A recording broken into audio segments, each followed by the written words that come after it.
क्या भैया, कोई गुड मॉर्निंग मॉर्निंग नहीं है? Good morning. बैठो बैठो बैठो बैठो।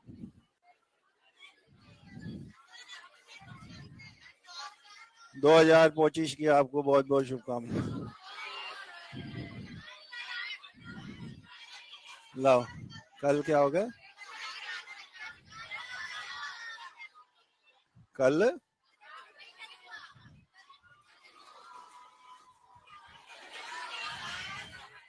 सब उधर ही उधर हो रहा है। बताओ क्या है किस्मत?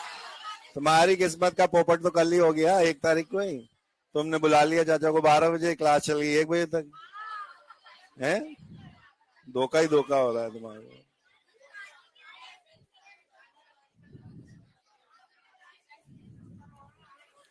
मेरी तरफ से आपके लिए 2025 के लिए यही बहुत बहुत सारी शुभकामनाएं हैं कि जो है, जब आप 90 साल 100 साल के हो जाओ और आप और चाचा एकदम आंखों की नजर कमजोर हो गई हो, पोपले हो गए हो आप, तो अपनी धुंधली धुंधली यादों में जब अपने बीते हुए जीवन को याद करें तो 2025 आपको अलग से चमकता हुआ दिखे।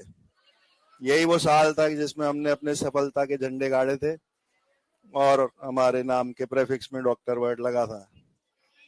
ठीक है, wishing you all the very best for 2025।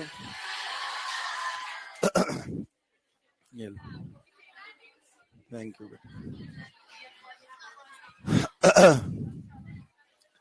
Horoscope कल मैंने देख लिया है। जिनका भी बर्थ डेट जो है वो 1 से 31 के बीच में आ रहा है, उनका 2025 बहुत ही जोरदार रहने वाला है। अपनी अपनी बर्थडे चेक कर लें। If it lies between 1 and 31 तो जैकपॉट है आपका। 2025 बहुत ही जोरदार रहने वाला है। उधर वालों ने भी यही बोला, सर वो तो सर सबका ही आता है, तुम्हें सबसे क्या दिक्कत है, तुम अपना देखो ना। ये कैसी मानसिकता है कि नहीं सर सबका अच्छा नहीं होना चाहिए, सर मेरा मेरा ही कराओ अच्छा। सबका होने दो अच्छा, क्या दिक्कत है तुम्हें? सबका अच्छा हो जाएगा तो क्या तकलीफ है भाई? देखो, अब स्टैंडर्ड हाइड्रोजन इलेक्ट्रोड कंस्ट्रक्शन अपन पढ़ चुके थे। दो बातें दो बातें डिस्कस करनी है कि इलेक्ट्रोड पोटेंशियल अदर एलिमेंट्स का स्टैंडर्ड हाइड्रोजन की मदद से कैसे निकाला जा सकता है। हमने लैंग्वेज लिखी थी, अगर 2 half cell different different element के जुड़ेंगे तो हमें पूरे सेल का आंसर मिल जाता है। और हमने SOP SRP for hydrogen already 0 माना हुआ है। तो मैं जिंक और कॉपर वाले केसेस ही यहां दोबारा बता रहा हूं। जब हम स्टैंडर्ड हाइड्रोजन कनेक्ट करते हैं जिंक वाले हाफ सेल के साथ,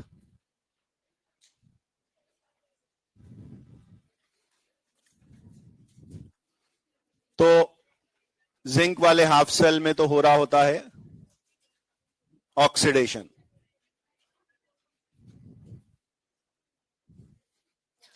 जब एक तरफ का बीकर मैंने Zn और Zn+2 वाला लिया और उसे दूसरी तरफ प्लैटिनम हाइड्रोजन H+ वाले से कनेक्ट किया, पूरा सेल बन गया, तो मुझे जिंक वाले हाफ सेल में रॉड से सॉल्यूशन में जाता हुआ फ्लो दिखा, Zn से Zn+2, जो जिंक रॉड का टाइम के साथ गलते जाना, खर्च होते जाना से आइडेंटिफाई हो रहा था। उस समय पे जो स्टैंडर्ड हाइड्रोजन इलेक्ट्रोड है उसमें ठीक उल्टा काम हो रहा था, यानी कि वहां रिडक्शन हो रहा था। प्लैटिनम पे H2 और डिपॉजिट हो जा रही थी सॉल्यूशन में। H+ की मोलारिटी जो आपने इनिशियली 1 मानी है वो 1 से कम होती जाएगी और रॉड पे H2 का एक्स्ट्रा डिपॉजिट हो रहा है, ऐसा आपको बोलना है। ऐसा होने पे जो मुझे E0 सेल है उसकी वैल्यू 0.76 मिली।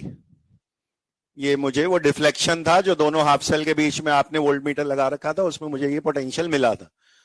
मैं आपको सेल पोटेंशियल या स्टैंडर्ड सेल पोटेंशियल के 3 फॉर्मूले लिखा चुका हूं। आगे जाके न्यूमेरिकल में वो आरपी माइनस आरपी वाला फॉर्मूला ज्यादा चलेगा। प्रेजेंटली मैं जो सम वाला था, एक ओपी एक आरपी के टोटल को E0 सेल बोलते हैं, वो लिख रहा हूं। और मुझे उस सम में सिंपली कुछ नहीं करना, जिसने जो प्रोसेस किया उसका वो पोटेंशियल जोड़ना है।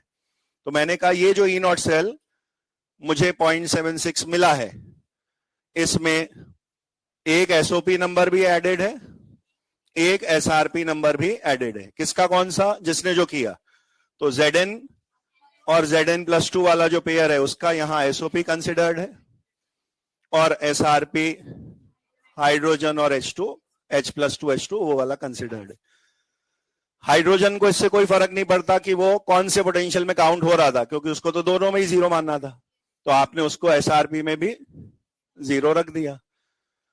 अब अल्टीमेटली आप अपने दूसरे एलिमेंट का कौन सा पोटेंशियल ढूंढ पाओगे, it all depends on hydrogen में कौन सा वाला 0 पुट हुआ है, क्योंकि अगर आपने उसे SRP में 0 रख दिया तो फिर ये आंसर 0.76 आज के बाद से SOP ऑफ जिंक बोला जाना चालू होना है। तो ये वैल्यू सीधे standard oxidation potential of zinc के बराबर हो जाती।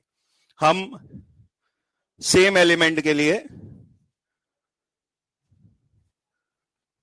SOP SRP साइन में उल्टे बोलते हैं, यानी कल को अगर मेरे से E0 Zn+2 Zn ऐसा पूछ लिया जाए यानी कि SRP, तो मुझे नंबर पे यहीं खड़े रखना है और इसे माइनस का 0.76 बोल देना है।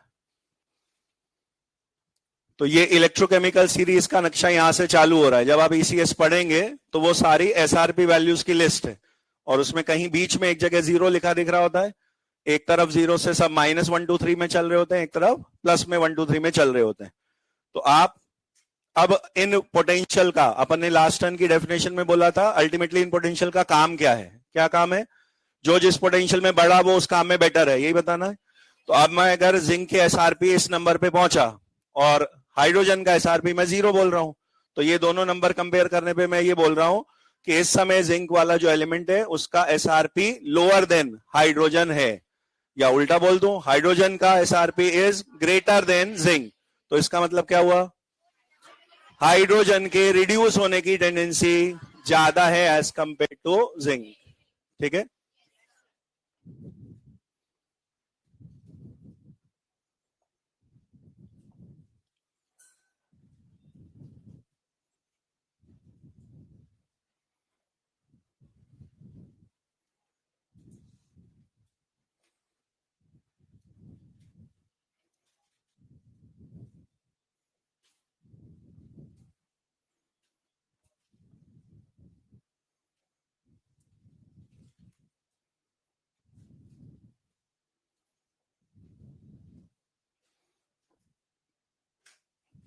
हर वो एलिमेंट जिनके SRP नेगेटिव में आएंगे उनके लिए आप ये कॉमन कंक्लूजन बोल सकते हैं कि any element which is showing a negative SRP value, उसके उस रेडॉक्स कपल, वो जो पेयर ऑफ स्टेट्स में आप डील कर रहे हैं, जैसे इस केस में Zn+2 ऑब्लिक Zn, उस एलिमेंट का रिडक्शन होने का टेंडेंसी कम है एज कंपेयर टू हाइड्रोजन, क्योंकि 0 की तुलना में वो माइनस वाला नंबर छोटा है, और हम हमेशा से यही बोलते हैं जो जिस पोटेंशियल में बढ़ा वो उस काम में बेटर है। और मान लीजिए, क्योंकि मुझे अल्टीमेटली ज्यादा बार SRP यूज करने, इसलिए मैंने इसे SRP पे खत्म किया। मैं SRP पे खत्म नहीं करके वहीं जो एक बार में आया था कि ये SRP में 0 है तो ये आंसर इसका SOP है, यही रुक जाऊं नहीं आगे। तो आप क्या बोलते, बोलिए। तो आप बोलते सर हाइड्रोजन तो SOP में भी 0 ही है, तो SOP कंपेयर कर लेते हैं। तो जिसका SOP 0 है उसकी तुलना में जिंक का SOP प्लस में आ रहा है, ज्यादा है, तो आप बोलते Zn के ऑक्सीडेशन की टेंडेंसी हाइड्रोजन से ज्यादा है। वही बात ये भी है, रिड्यूस में उसकी कम है तो फिर दूसरे काम में ज्यादा है, तो टेंडेंसी ऑफ ऑक्सीडेशन जिंक की ज्यादा है। या कोई भी बंदा जिसका SOP आपको प्लस में आता दिख रहा होता, वो बेटर ऑक्सीडेशन करेंगे हाइड्रोजन की तुलना में।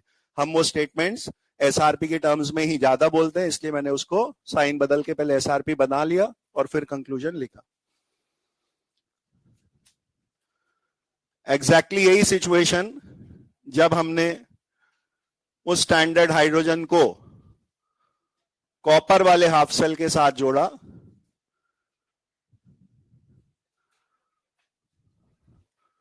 तो हमें स्टैंडर्ड हाइड्रोजन में H2 से H+ यानी ऑक्सीडेशन होते दिखा।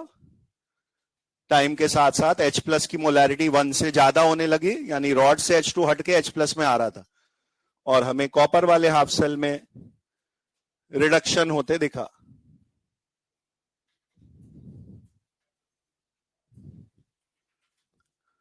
सॉल्यूशन में Cu+2 कम होता गया और रॉड पे Cu का डिपॉजिट बढ़ता गया विद रिस्पेक्ट टू टाइम। तो हमें कॉपर हाफ सेल में ऑक्सीडेशन होते दिख रहा था, सॉरी रिडक्शन होते दिख रहा था, और स्टैंडर्ड हाइड्रोजन वाले में रिडक्शन होते दिख रहा था। उस केस में जो डिफ्लेक्शन था, क्या हुआ, सही तो बोल रहा हूं, वापस सुन लो। जिंक वाले केस में स्टैंडर्ड हाइड्रोजन के साथ जिंक ने जो जुड़ के किया, क्या किया, हाइड्रोजन में रिडक्शन चल रहा था, जिंक में ऑक्सीडेशन चल रहा था।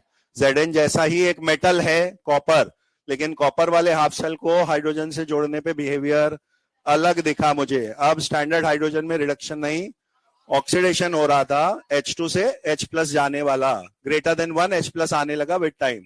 लेकिन Cu वाले में अब रिडक्शन होते दिखा, जिंक वाले से अलग बिहेवियर है। यहाँ पे Cu की रॉड थी, CuSO4 में डिप थी, बजाय Cu की रॉड खर्च होने के क्या हुआ, CuSO4 खर्च होने लगा और Cu+2 रिड्यूस होके Cu पे डिपॉजिट हो रहा था, रॉड का मास थिकनेस बढ़ रहा था विद टाइम। अल्टीमेटली यहाँ का ई नॉट सेल डिफ्लेक्शन मुझे 0.34 मिला। ये वो डिफ्लेक्शन है जो मैंने सीधे ऑब्जर्व किया है, सेल बनते ही आपको वोल्टमीटर में ये डिफ्लेक्शन दिख जाता। अगेन मैं उस फॉर्मूले पे आ गया, ई नॉट सेल बोलते किसको हैं, आपने फिर ये लिख दिया, एक एसओपी और एक एसआरपी के सम को ई नॉट सेल बोलते हैं। अब किसका कौन सा जुड़ा होगा, अब अगर स्टैंडर्ड हाइड्रोजन में ऑक्सीडेशन हुआ है तो ये हुआ है हाइड्रोजन का, और ये रिडक्शन हुआ है कॉपर का। अगेन हाइड्रोजन ने बोला आई डोंट केयर, मैं तो दोनों में जीरो हूं, वो इस बार एसओपी में जीरो पुट हो गया, और ये वैल्यू 0.34 आज के बाद से SRP ऑफ Cu+2/Cu काउंट होने लगा।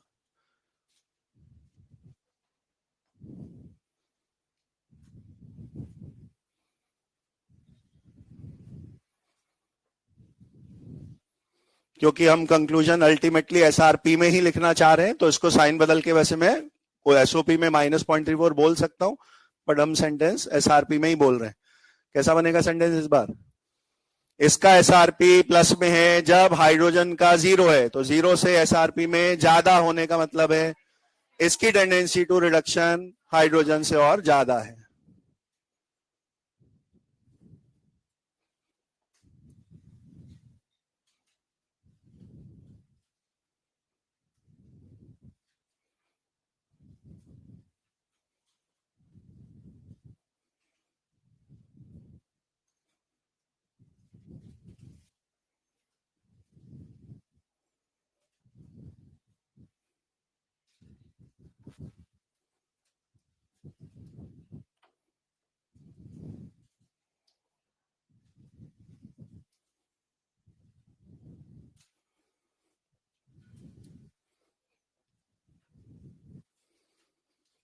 इस तरह के सेंटेंसेस को कभी भी साइन पलट के एसओपी वर्जन में लिख के आप ऑक्सीडेशन के टर्म्स में भी बोल सकते हैं। अगर नेगेटिव एसआरपी वाले को आप हाइड्रोजन से कम अच्छा बोल रहे हो रिडक्शन में, तो साइन पलटने पे वो एसओपी में प्लस का दिखता, तो आप बोलते ऑक्सीडेशन में वो बेटर देन हाइड्रोजन। वैसे यहाँ पे अगर ये एसआरपी में प्लस का नंबर आ रहा है तो साइन पलटने पे ये एसओपी में नेगेटिव होता। तो अगर आप रिडक्शन कंपेयर कर रहे हैं तो आप इसे हाइड्रोजन से बेटर बोल रहे हैं, ऑक्सीडेशन में बोलते तो हाइड्रोजन बेटर होता, क्योंकि वो जीरो में इसके नेगेटिव से ग्रेटर वैल्यू का काउंट हो रहा होता। यही चीजें इलेक्ट्रोकेमिकल सीरीज में जाएंगी तो और घुमा फिरा के एजेंट के टर्म्स में पूछने लगेंगे, इनमें से कौन बेटर ऑक्सीडाइजिंग एजेंट है, बेटर रिड्यूसिंग एजेंट है, बता पाएंगे ना, क्योंकि एसआरपी क्या बताएगा, खुद का रिडक्शन बढ़िया कौन करेगा, और जो खुद का रिडक्शन करेगा वही ऑक्सीडाइजिंग एजेंट बोला जाएगा। तो वो सब एजेंट वगैरह इसी पोटेंशियल से आराम से कंपेयर होते हैं। यही एक लौती सिंगल एप्लीकेशन है स्टैंडर्ड हाइड्रोजन इलेक्ट्रोड का, काम यही है कि अलग अलग क्वेश्चंस में जो आप इंडिविजुअल वैल्यू देखते हैं ZnCuPb के SRP या SOP नंबर लिखे देखते हैं, वो नंबर डायरेक्टली उनसे लाए नहीं गए थे। लास्ट टर्न का वो एसर्शन रीजन आज भी ट्रू है कि एब्सोल्यूट या individual SOP SRP can not be determined, वो अकेले नहीं निकले थे, और इस तरह से हाइड्रोजन के साथ उन्हें कंपेयर करके ही उन्हें रिलेटिवली ढूंढा गया है। ये दोनों आर्टिकल्स के बाद फाइनली हम गैल्वेनिक सेल आर्टिकल पे आ पाते हैं। एक दो छोटे छोटे क्वेश्चंस मैं पूछ रहा हूं।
क्या क्या किया पार्टी में?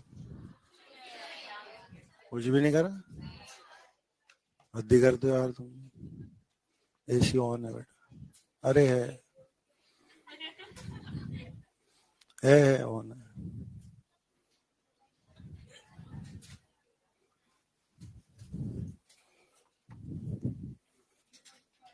जून जुलाई में जब आए थे तब एसी बंद कर दो, एसी बंद कर दो करते थे। अब दिसंबर जनवरी में एसी ऑन कर दो। उल्टी नहीं कर दी साइंस तुमने? लोग बाग जून जुलाई में चलाते हैं एसी, अभी तो बंद करते हैं। बाहर सुबह आए थे, क्लास में देखा था, दिख भी नहीं रहते आस पड़ोस के लोग उस टाइम।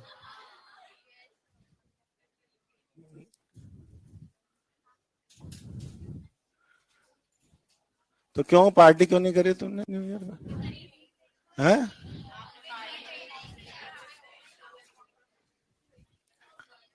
कोई डांस नहीं, कुछ नहीं, कोई पिज्जा मोमो नहीं। अरे 30 रुपए के 6 वाले मोमोज तो खाए होंगे, ऐसा क्या है? अच्छा, उस दिन महंगे वाले खाए थे, थापा जी वाले।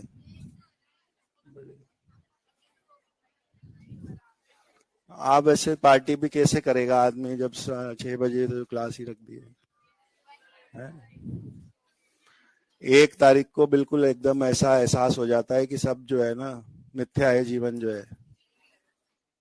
सारी दुनिया में छुट्टी हो रही है, सब पार्टी करके मस्त होके सो रहे हैं, और हम बेचारे काम पे आ गए। मोटिवेशन, हाँ वो सब ठीक है। मोटिवेशन के लिए क्या है? मोटिवेशन के लिए मैंने भी 200 रुपया खर्च किया है तुम्हारे। दिखाता हूँ अभी।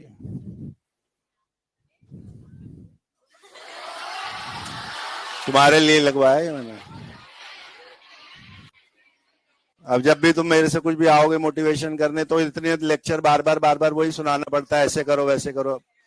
तुम कर सकते हो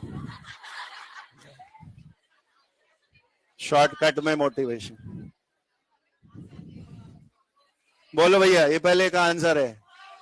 ऐसा एक बार पहले एल्यूमिनियम से मैंने एग्जांपल दिया था। अगर हम हाफ सेल बना रहे हैं, Fe की रॉड, अगर मुझे Fe2SO4 होल थ्राइस सॉल्यूशन में डिप करनी है, तो मुझे हल्का सा ध्यान से समझना है कि मुझे स्टैंडर्ड कंडीशन में 1 मोलर किसको गिनना है। तो मेरे को जो ये पेयर दिया है, ये रिडक्शन की हाफ रिएक्शन आप ऐसे लिखते हैं कि Fe+3 है, जिसको 3 इलेक्ट्रॉन लेकर Fe सॉलिड बनना है। इस हाफ रिएक्शन के लिए अगर आप E0 वर्ड की बात कर रहे हैं, तो आपको इन आयंस की कंसंट्रेशन 1 मोलर चाहिए। सही बात है। Whenever E0 word is use, तो स्टैंडर्ड वर्ड के लिए कंसंट्रेशन 1 मोलर लेनी होती है।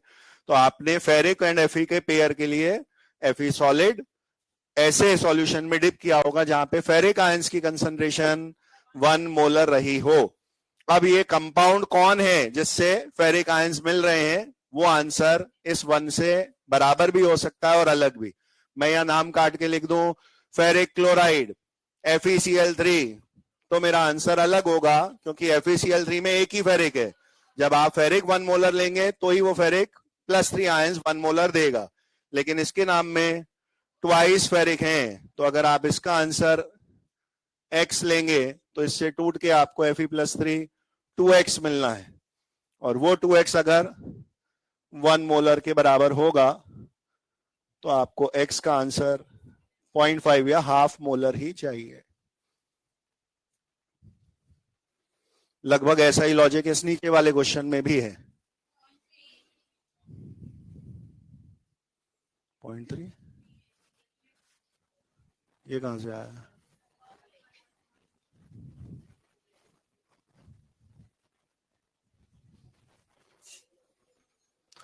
स्टैंडर्ड हाइड्रोजन का डायग्राम बनाया था ऐसे ही।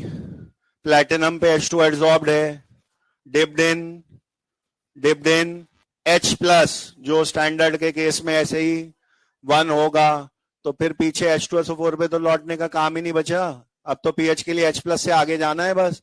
अगर इस H+ स्टेशन पे 1 पे खड़े हैं, तो लॉग ही तो लेना बच रहा है, तो 1 का लॉग क्या है 0, तो पीएच का आंसर 0 है। मुझे H2SO4 1 पे थोड़ी ना चालू करना है, मैंने ये थोड़ी ना पूछा पिछले क्वेश्चन की तरह कि H2SO4 कितनी मोलैरिटी का लें, मैंने पूछा उस सॉल्यूशन का पीएच क्या चल रहा होगा। पीएच किससे आता है H प्लस से, और एनी ई नॉट वाले के केस में H प्लस हो या कोई भी आयन हो वो 1 मोलर पे चलना है।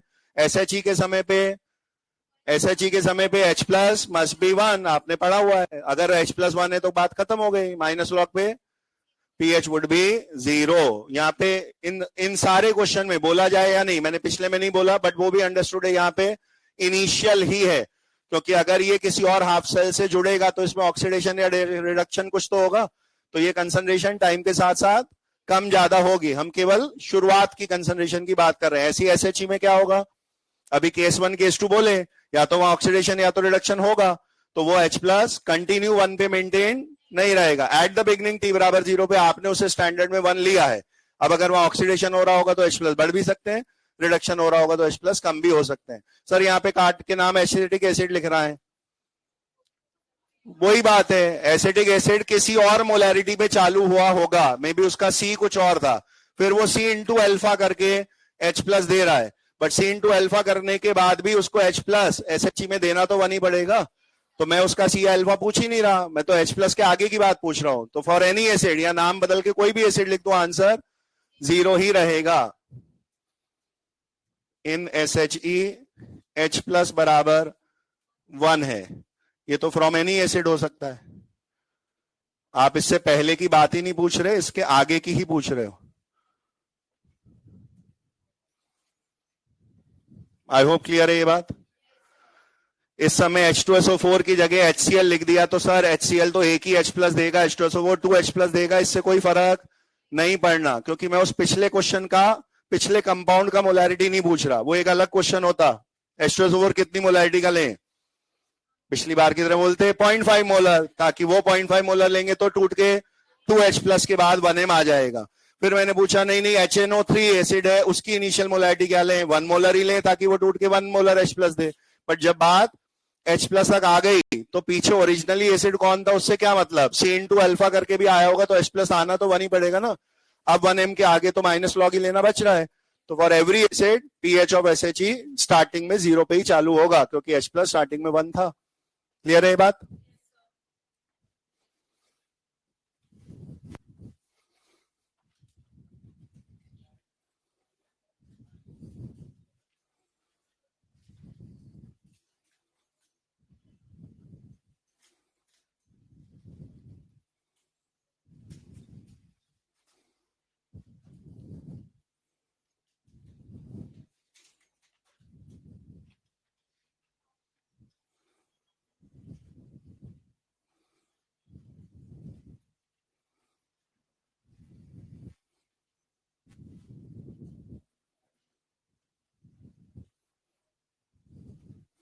ये जो अभी SHE के केस 1 और केस 2 लिखे थे वही क्वेश्चन है,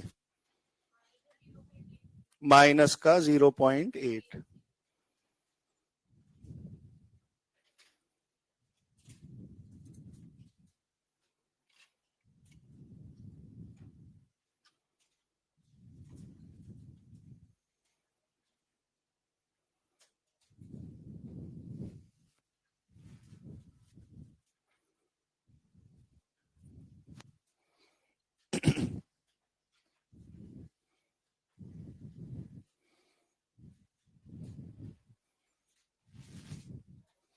अभी आपको समझाने में जो ई नॉट सेल का फॉर्मूला मैंने यूज किया है 2-3 बार, वो ये है, एक एसओपी एक एसआरपी के सम को ई नॉट सेल बोलते हैं, और हमने हर एक का वो पोटेंशियल गिनना है जो उस रिएक्शन में वो करते दिख रहा है। आपको रिएक्शन देखनी है, आपको यहाँ Ag प्लस, यहाँ Ag 0 में जाता दिख रहा है, दिस इज रिडक्शन, तो ये एसआरपी Ag प्लस से Ag वाला रिडक्शन सिल्वर को करना है, और ये H20 से H प्लस 1 में जाना, ये है ऑक्सीडेशन, तो ये एसओपी वाली वैल्यू हाइड्रोजन की है।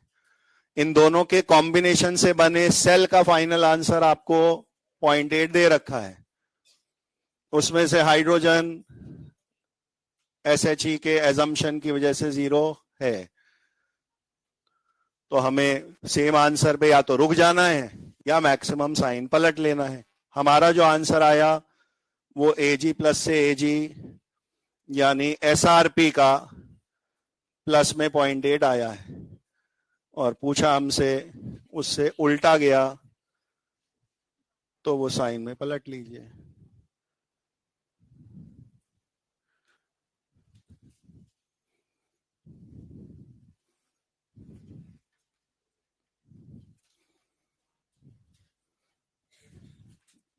इन जनरल एक्स्ट्रा दिमाग नहीं लगाएंगे तो आंसर ये वाला आराम से आ जाएगा। थोड़ा सा अगर एक्स्ट्रा दिमाग लगाएंगे तो सही से गलत का स्कोप बढ़ जाएगा। एक्स्ट्रा दिमाग ये लग जाता है कि सर मैंने जो आंसर एजी में निकाला ये तो बैलेंसिंग के हिसाब से 2 एजी का आया है ना, तो आपने तो यहाँ एक बार एजी प्लस लिखा है, मेरा तो ये 2 एजी वाले का आंसर आया, तो फिर मैंने 2 से डिवाइड मार दिया। वो करते ही गलत हो जाएगा, क्योंकि आप इंटेंसिव प्रॉपर्टी है एसओपी एसआरपी ये सब ऐसा बोल चुके हैं। एनी इंटेंसिव प्रॉपर्टी को 1 मोल 4 मोल 10 मोल से कोई लेना देना नहीं है, वो उस कोएफिशिएंट से उसका कोई लेना देना नहीं है।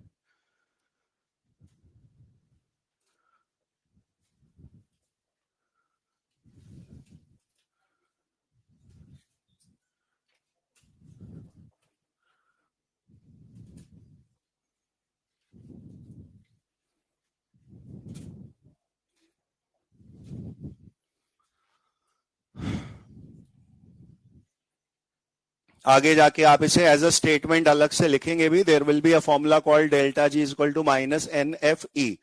उस जगह पे हम ये एज अ सेंटेंस लिखाएंगे कि अगर आप किसी रिएक्शन में मल्टीप्लाई बाय 2 डिवाइड बाय 2 ऐसा कुछ कर रहे हैं तो थर्मो के लॉजिक के हिसाब से डेल्टा जी में तो इंटू डिवाइड होगा, बट इस चैप्टर के हिसाब से पोटेंशियल में आपको वो इंटू या डिवाइड नहीं करना होता है। वो एज अ रूल आगे लिखेंगे भी। यहां भी मैंने बता दिया है कि इस क्वेश्चन में अगर आप सिंपल बस एक ऑक्सीडेशन हुआ एक रिडक्शन हुआ है, एसएचई 0 हो गया तो वो वैल्यू दूसरे एलिमेंट का आंसर है, तो आप एजी का 0.8 सीधे बोलते, क्योंकि इस रिएक्शन में एजी रिड्यूस हो रहा है तो आप एजी प्लस 2 एजी का एसआरपी 0.8 निकाले हैं। वहां पे पूछ रहे होते तो प्लस 0.8 रुक जाए, एसओपी के नाम पे बस उसको साइन में पलट दें।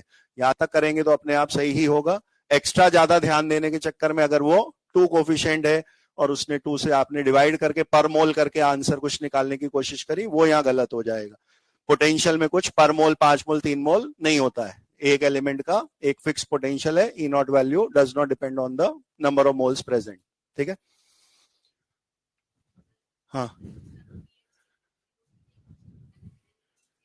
किसके, हाँ चेंज होगा ना पीएच, जब यहाँ पे रिडक्शन ऑक्सीडेशन होगा तो ये पीएच चेंज होता जाएगा टाइम के साथ।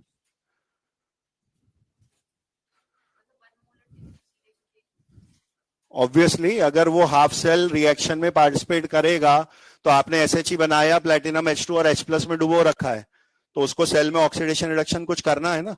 ऑक्सीडेशन रिडक्शन करेगा तो H+ की कंसंट्रेशन टाइम के साथ साथ चेंज होगी, वो उतने पे फिक्स नहीं रह सकती।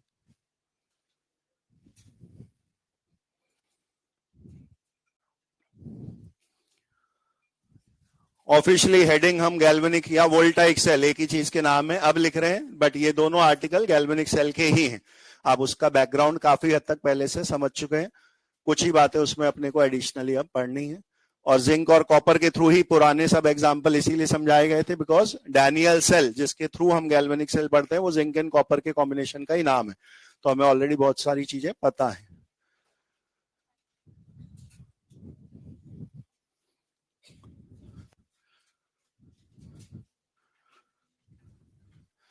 आगे जाके आप सेल नाम से एक और ब्रॉड कैटेगरी पढ़ेंगे जो इसकी ठीक उल्टा है, and they will be called electrolytic cells. Electrolytic cell simply उस एपरेटस का नाम होगा जहां इलेक्ट्रोलिसिस कराई जाती है, जिस एपरेटस में इलेक्ट्रोलिसिस हो रहा है। तो ब्रॉडली सेल 2 हिस्सों में बंटते हैं और उनमें से एक कैटेगरी गैल्वेनिक सेल है और दूसरी इलेक्ट्रोलाइटिक सेल जो आप आगे पढ़ेंगे। दोनों का जो बिगेस्ट डिफरेंस है वो है कौन सी एनर्जी लेके चले, कौन सी में उसको कन्वर्ट किया। एक की डेफिनेशन है they convert chemical to electrical और एक की डेफिनेशन है they convert electrical to chemical. जब आप इलेक्ट्रोलिसिस पढ़ेंगे वहां बोला जाएगा इलेक्ट्रोलिसिस एक नॉन स्पॉन्टेनियस रिएक्शन है, खुद से नहीं होता इलेक्ट्रोलिसिस। तो इलेक्ट्रोलिसिस कराने के लिए आपने चार्ज या करंट का इनपुट देते हो आप, वो आपका इनपुट है, वहां इलेक्ट्रिकल एनर्जी आपकी इनपुट है। रिएक्शन का होना वो आपका आउटपुट है, तो आप उस केमिकल रिएक्शन को ही अपना आउटपुट मान रहे हैं। तो इलेक्ट्रिकल इनपुट केमिकल आउटपुट है। यहां कहानी ठीक उल्टा है। यहाँ पे जब आप दोनों हाफ सेल जोड़ेंगे तो अपने एसआरपी एसओपी उन्होंने अंदर अंदर कंपेयर करके काम बांट लिया कि भैया तू ऑक्सीडेशन कर ले, मैं रिडक्शन कर लेता हूं, और ये सब बिना किसी एक्सटर्नल इलेक्ट्रिकल इनपुट के हो रहा होता है। जैसे आपने ये सेटअप बनाया, अपने आप एक में ऑक्सीडेशन एक में रिडक्शन हो जाएगा। तो गैल्वेनिक सेल में होने वाली रेडॉक्स रिएक्शन स्पॉन्टेनियस है। तो केमिकल रिएक्शन का होना वो क्या है, आपका इनपुट है एक तरह से, और उससे वो आपको डिफ्लेक्शन ईएमएफ पोटेंशियल वो सब मिल गया, वो आपका आउटपुट है। ये वो सेल हैं जो केमिकल एनर्जी को इलेक्ट्रिकल में कन्वर्ट करेंगे। And the biggest difference is सभी पूरे चैप्टर में रेडॉक्स रिएक्शन ही हो रही है, लेकिन हर जगह अपने आप वाली नहीं हो रही है। ये वो वाले सेल हैं जो अपने आप होने वाली रेडॉक्स रिएक्शन को काम में ले रहे हैं, स्पॉन्टेनियस रेडॉक्स रिएक्शन, जिसको ये पोटेंशियल या ईएमएफ में कन्वर्ट करेंगे। आगे जाके जब आप ये फॉर्मूला पढ़ेंगे, delta G minus NFE thermo में स्पॉन्टेनियस, थर्मो में स्पॉन्टेनियस, डेल्टा जी माइनस वालों को बोलते हैं, माइनस माइनस इधर उधर कट जाएगा तो ये ई प्लस में आएगा। कोई मशीन बनाना चाहेंगे तो प्लस में वोल्टेज दे तभी तो फायदा है। तो गैल्वेनिक सेल वो हैं जो नेगेटिव डेल्टा जी वाली रिएक्शन को प्लस के ई के आंसर में बदलते हैं। इलेक्ट्रोलिसिस में इसका उल्टा हो रहा है, वहां डेल्टा जी पॉजिटिव है और इसीलिए वो सेल आपको कोई आउटपुट पे वोल्टेज नहीं दे रहा, उल्टा बैटरी से इनपुट उसमें जा रहा है। ठीक है, तो ये एक बिग डिफरेंस है। अभी हम गैल्वेनिक सेल्स की बात कर रहे हैं, लिखिएगा। They convert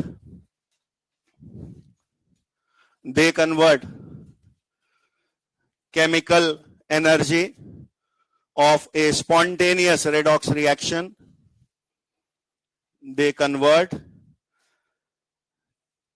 chemical energy of a spontaneous redox reaction. They convert chemical energy of a spontaneous redox reaction into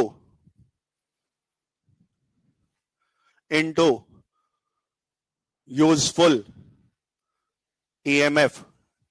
useful EMF word underline करके ब्रैकेट में लिख दीजिए, electrical energy. These cells convert chemical energy of a spontaneous redox reaction into useful EMF, bracket में लिखा हुआ है electrical energy. शुरू के वर्ड केमिकल एनर्जी भी अंडरलाइन कर दें। तो किसको किसमें बदला है हमने, केमिकल एनर्जी को इलेक्ट्रिकल में बदला है। ठीक है, तो कैसा इसका कंस्ट्रक्शन है, वर्किंग है, वो सारी चीजें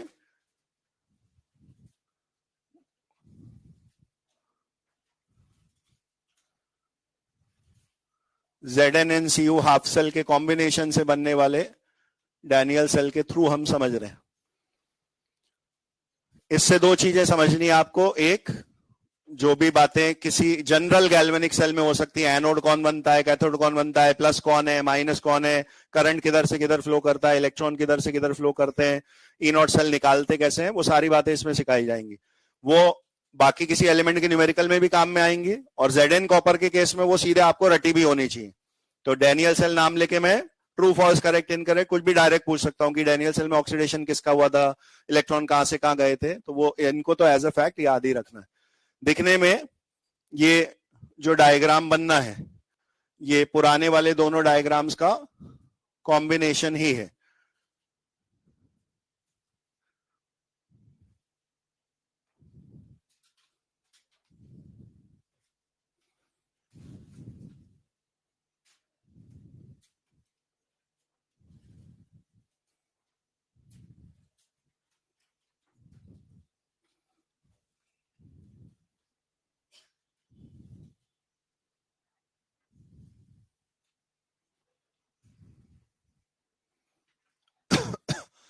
दोनों रॉड्स जो हैं वो पोटेंशियल मेजरिंग डिवाइस के थ्रू बाहर बाहर भी कनेक्टेड है, और दोनों सॉल्यूशंस भी सॉल्ट ब्रिज के थ्रू इंटरनली भी कनेक्टेड है।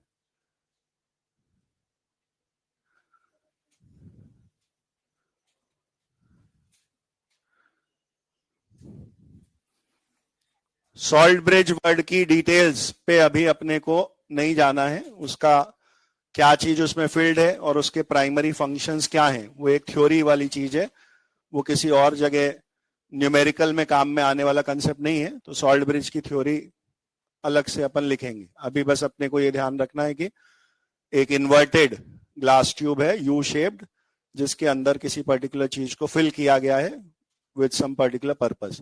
एटलीस्ट वन पर्पस मुझे अभी से ही समझ में आता है सॉल्ट ब्रिज का, कि वो दोनों सॉल्यूशंस के बीच एक कनेक्शन बनाए हुए एक सर्किट कंप्लीशन के पर्पस से उसे आप यूज कर रहे हो। तो दिखने में ये कुछ ऐसा बनना है।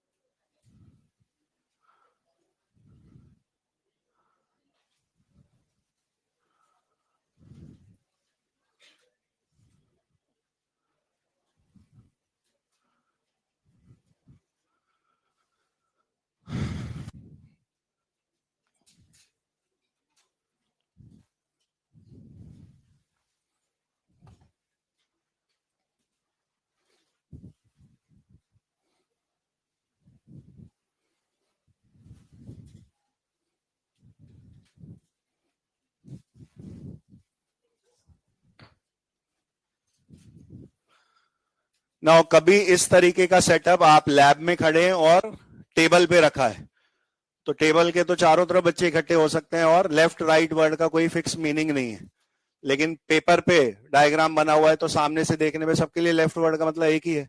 हम सब सामने से देख रहे हैं तो लेफ्ट मतलब यही रहता, राइट।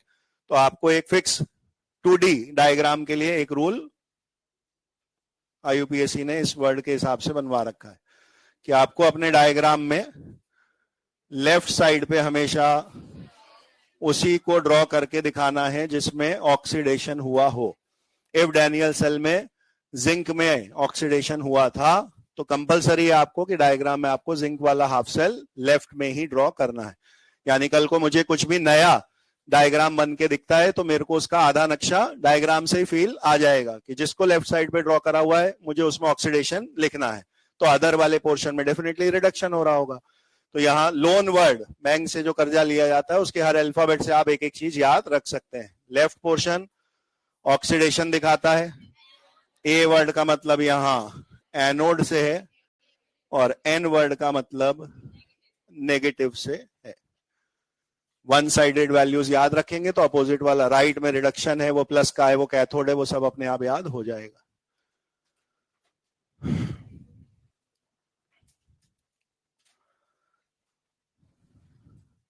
अब यहाँ पे पहली चीज याद रखने की है, इस अल्फाबेट के हिसाब से हमने सब कुछ एक एक नाम याद कर लिया। आखिरी वाले नाम में एनोड के नीचे एन फॉर नेगेटिव, सर अपन तो एनोड प्लस का बोलते थे, ये क्या हो गया? जैसा मैंने बोला मेरे चैप्टर में दो तरह के सेल हैं, आप अभी उनमें से एक की बात कर रहे हैं।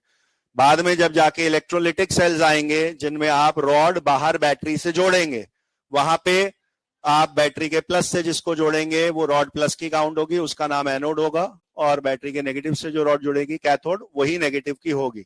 लेकिन यहाँ बाहर कोई बैटरी नहीं है जिसपे प्लस माइनस था, या किसी और कारण की वजह से आप उस एनोड को नेगेटिव बोल रहे हैं। क्योंकि अगर आपने इधर बोला ऑक्सीडेशन हो रहा है तो वापस पीछे याद करिए, हमने प्रोसेस 1 और 2 कैसे समझाए थे कि जहां ऑक्सीडेशन होगा वहां रॉड टाइम के साथ पतली होती जाएगी, क्योंकि वो रॉड खर्च होके आयंस क्रिएट कर रही है, तो Zn की रॉड खर्च होने लगेगी, जिंक +2 क्रिएट होने लगेंगे, तो सॉल्यूशन पॉजिटिव में बढ़ने लगेगा, और वो जिंक +2 इलेक्ट्रॉन्स नीचे नहीं जाएंगे, वो इलेक्ट्रॉन उस रॉड पे हैं, इस वजह से वो रॉड नेगेटिव की काउंट हो रही है।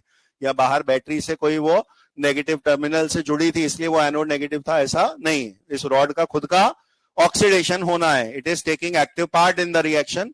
यही अंतर होगा एक बड़ा इलेक्ट्रोलिसिस में और यहाँ।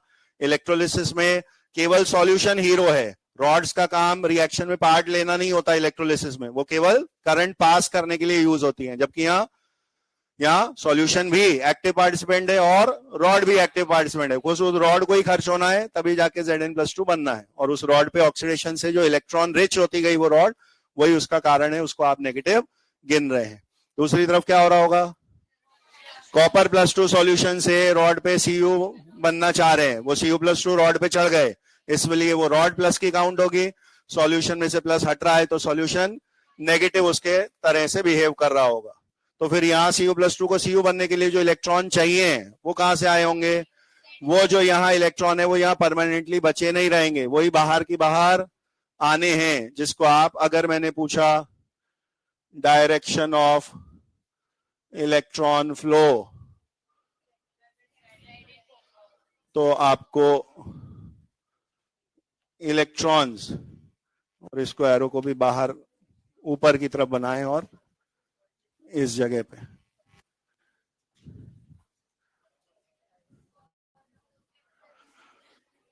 तो direction of electron flow from Zn या जनरल के लिए बोलना है एनोड टू Cu या जनरल के लिए बोलना है कैथोड। सिर्फ इतने पे भी नहीं रुकना है, आपके ऑप्शन में और कुछ भी लिखा आएगा, from Zn to Cu in outer circuit या एक्सटर्नल सर्किट, ऐसा बोलना है। क्योंकि अगर Zn से Cu का मतलब आपने ये ले लिया कि सर मैंने सोचा इलेक्ट्रॉन Zn से निकल के पहले यहां कूद गए और फिर इसमें से छेद करके सॉल्ट ब्रिज में से यहाँ आ गए और फिर इस पे आ गए, तो ऐसा इंटरनल कोई फ्लो इलेक्ट्रॉन्स में नहीं हुआ है, बाहर के मेटलिक वायर्स के थ्रू वो गए हैं। इन एक्सटर्नल सर्किट ये सब हो रहा है, इंटरनल में केवल आयंस का मूवमेंट रहेगा, इलेक्ट्रॉन एंड करंट सब बाहर ही बाहर बोलना है।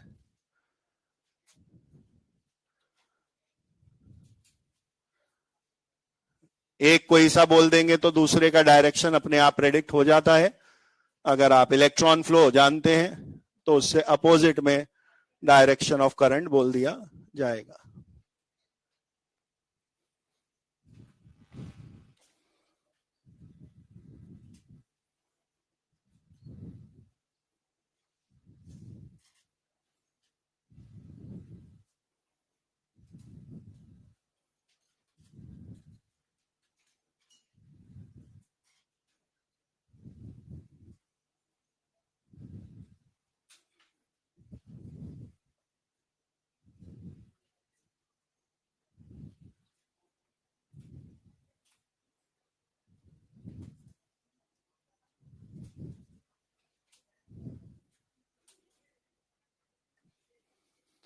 तो डेफिनेशन वाइज आपको गैल्वेनिक सेल वो पहले लिख चुके अपन, सिंपली उन सेल्स का नाम गैल्वेनिक या वोल्टाइक सेल्स रखा जाता है जो केमिकल को इलेक्ट्रिकल एनर्जी में बदलते हैं।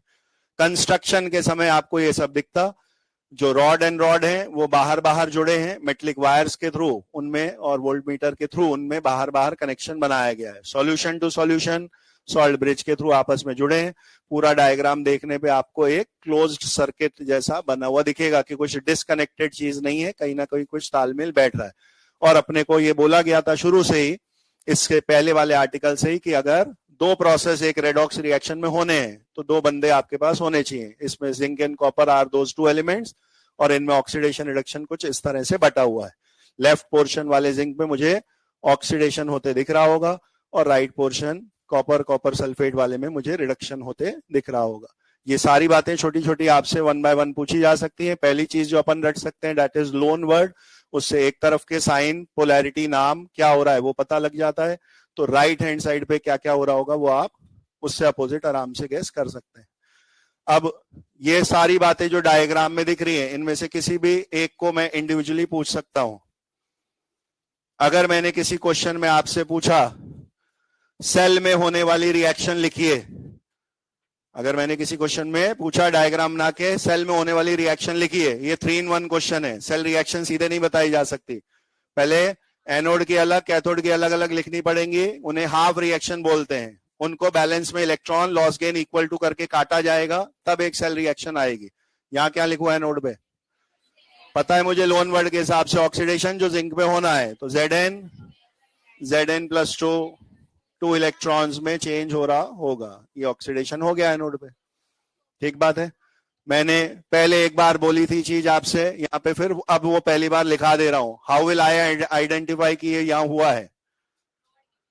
मास थिकनेस ऑफ Zn रॉड कम हो रही होगी और concentration of Zn+2 in solution बढ़ रहा होगा। कैथोड पे क्या लिख दूं? Cu plus 2 electrons Cu solid, और इससे उल्टी बातें हो जाएंगी वहां।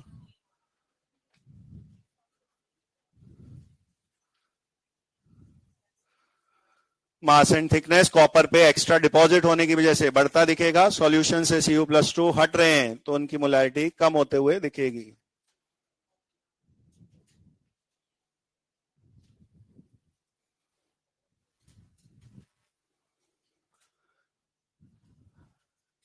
ये दोनों हाफ रिएक्शंस जब आप आपस में जोड़ते हैं तो उसे सेल रिएक्शन कहा जाता है।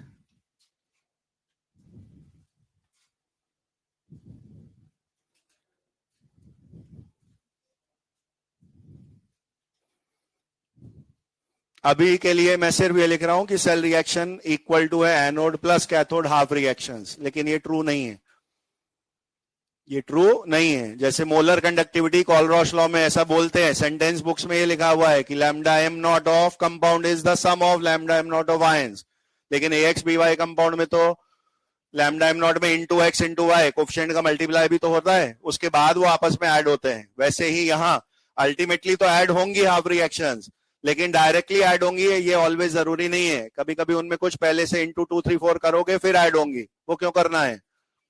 इलेक्ट्रॉन मस्ट गेट कैंसल्ड, यहाँ पे इलेक्ट्रॉन बचने नहीं चाहिए, दाएं बाएं इक्वल टू होके कट जाने चाहिए। तो अभी कोई दिक्कत नहीं है क्योंकि Zn में इधर 2 इलेक्ट्रॉन है, Cu वाले में इधर 2 इलेक्ट्रॉन है, अपने आप एडिंग पे कट गए। लेकिन इमेजिन करिए Zn वाली जगह Al होता तो आपने एनोड पे लिखा होता Al gives Al plus 3 electron, और 3 and 2 अपने आप से नहीं कटते, तो आप 3 वाले को इंटू 2 वाले को इंटू 3 करके 6 से 6 काट रहे होते, उसके बाद सेल रिएक्शन आती। क्लियर है बात? अभी के लिए क्या लिख दूं? सेल रिएक्शन क्या बन के आ चुकी है, जोड़ दो इन दोनों को।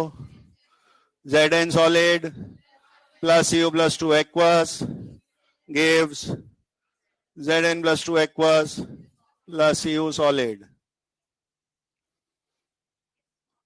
तो अगर मैं ये वाला भी पूछता हूं आखिरी वाला कि डैनियल सेल में रिएक्शन क्या हो रही है, जो ये आंसर टिक करना है, उसमें वो दोनों आएंगे ही आएंगे। हाफ रिएक्शन लिखोगे तो ही सेल रिएक्शन एडिंग के बाद बता पाओगे। अगेन इसमें फिर छोटे छोटे कई क्वेश्चंस हैं। आगे जाके नेक्स्ट टर्न में डेल्टा जी बराबर माइनस NFE फॉर्मूला पढ़ना है। NFE फॉर्मूले में N का मतलब होगा नंबर ऑफ इलेक्ट्रॉन्स, उस रिएक्शन में नंबर ऑफ इलेक्ट्रॉन्स। अगर आपने वो formula delta G minus NFE किसी हाफ रिएक्शन पे लगाना है तो आपको इलेक्ट्रॉन ढूंढने में कोई तकलीफ नहीं होगी, क्योंकि उन हाफ रिएक्शन में आपको इलेक्ट्रॉन वैसे ही दिख रहे होते हैं, वो 1 2 3 5 सीधे N में रख देना है। लेकिन अगर आप वो फॉर्मूला कंप्लीट रिएक्शन पे लगा रहे हैं तो वहां N आपको थोड़ा दिमाग से ढूंढना है, क्योंकि वो कट पिट के गुलगुलू हो चुका है। तो वो जो नंबर गुलगुलू हुआ है लॉस इक्वल टू गेन होके वही उस फाइनल रिएक्शन का N है। जैसे अभी 2 से 2 कट जाना ही इस रिएक्शन का इलेक्ट्रॉन ट्रांसफर होता, लेकिन अगर ये Al है तो वो इंटू 3 2 होने के बाद जो 6 से 6 कटा था वो 6 आप N में गिन रहे होते। तो प्रेजेंटली ये इलेक्ट्रॉन्स ट्रांसफर्ड पूछने पर 2 बोले जा रहे होंगे। क्लियर है बात सबको? ये सब छोटी छोटी बातें आगे के क्वेश्चंस में काम में आनी है। दूसरा क्वेश्चन सुनिए, मॉड्यूल में पूछा है डैनियल सेल की लाइफ कैसे बढ़ाई जा सकती है। डैनियल सेल की लाइफ कैसे बढ़ाई जा सकती है? नाउ लाइफ अपने लिए भी बात करेंगे तो लाइफ साइकिल, लाइफ टाइम कैसे बढ़ाया जा सकता है, तो दिन महीने साल में बातें हो रही होंगी ना, तो आप टाइम पीरियड बढ़ाने की बात कर रहे हैं। तो आपको ऐसा दिमाग रखना है कि ये चीज ज्यादा समय तक कैसे खर्च करा पाऊंगा। मैं इससे आंसर ज्यादा बनाने की बात नहीं कर रहा, इसका आंसर 1.1 वोल्ट आएगा अभी थोड़ी देर बाद। वो 1.1 को कोई 1.2 भी नहीं करा सकता, वो 1.1 को कोई 1.2 भी नहीं करा सकता, वो फिक्स है वैल्यू 1.1, क्योंकि आप पीछे लिख चुके हैं electrode potential is intensive property. Rod मोटी पतली करने से, सॉल्यूशन गाढ़ा पतला करने से पोटेंशियल नहीं बदलेगा, potential will remain the same, पर वो पोटेंशियल 1 घंटे की बजाय 4 घंटे तक मिलता रहे, ऐसा इंतजाम जरूर कर सकते हैं। तो इधर क्या होना है लेफ्ट में, Zn का ऑक्सीडेशन आपने लिखा, मास थिकनेस ऑफ रॉड खर्च होना है, डिक्रीज होना है। मोटी रॉड लीजिए, ज्यादा देर तक खर्च हो पाएगी, तो मास ऑफ जिंक रॉड बढ़ाने से ज्यादा टाइम तक आप उस सेल को काम में ले पाते। सिमिलरली इधर कौन खर्चा कर रहा है, सॉल्यूशन खर्च हो रहा है, Cu+2 सॉल्यूशन में है, ज्यादा कंसंट्रेशन मोलैरिटी का CuSO4 लेंगे, ज्यादा देर तक Cu+2 खर्च हो पाएगा। तो लिखिएगा इसके बाद स्टार मार्क बना के।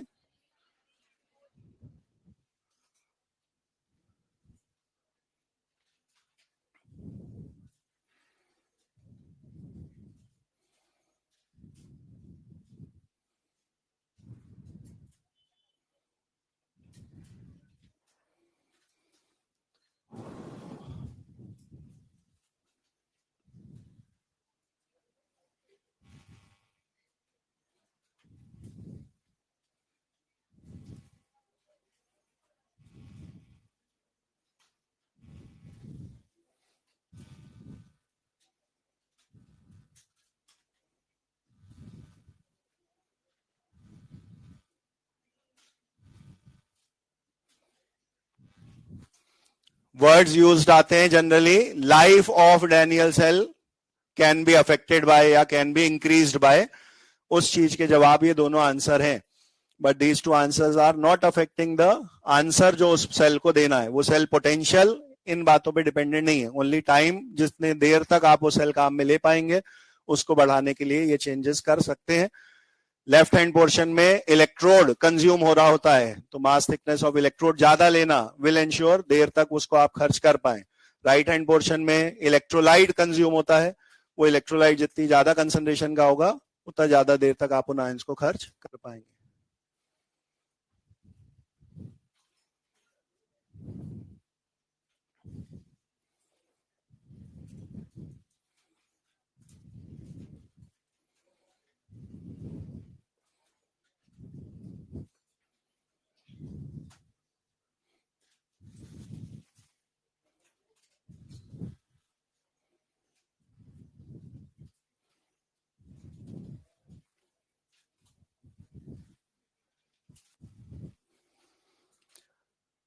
सेल रिप्रेजेंटेशन इज समथिंग जो आपको कभी खुद से कोई वो लिखने को तो बोलेगा नहीं, ऑप्शन में अगर लिखा आया तो आपको पूछेगा कि इनमें से किस तरीके से इस सेल को रिप्रेजेंट किया जा सकता था।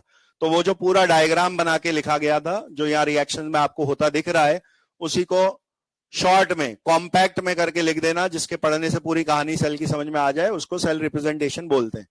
तो आपने जो डायग्राम बनाया था उसमें सॉल्ट ब्रिज यू अल्फाबेट को उल्टा लटका रखा है आपने, तो यू के जो हाथ हैं जो डूबे हुए हैं वो हैं ये, these are the arms of that U alphabet जो इन्वर्टेड एक एक हाफ सेल के बीकर में डूबा है। तो मिड पॉइंट पे जो डबल लाइंस का पेयर है वो सॉल्ट ब्रिज को इंडिकेट करता है। अब लोन वर्ड पे आ जाइए, क्या था लोन में लेफ्ट, ऑक्सीडेशन, तो सॉल्ट ब्रिज के लेफ्ट में जो दिखेगा ऑक्सीडेशन दिखेगा।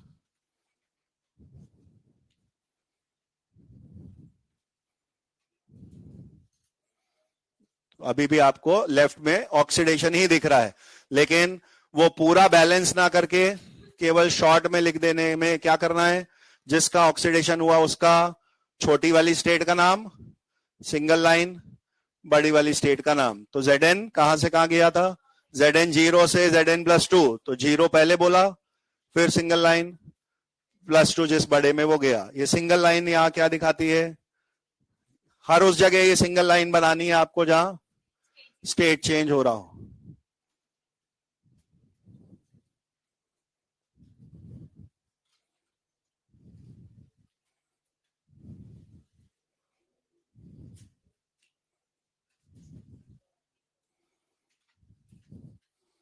और ऐसे ही सॉल्ट ब्रिज के उस तरफ के पोर्शन में राइट या कैथोड पे जिसका रिडक्शन हो रहा है वो दिखा दिया जाएगा।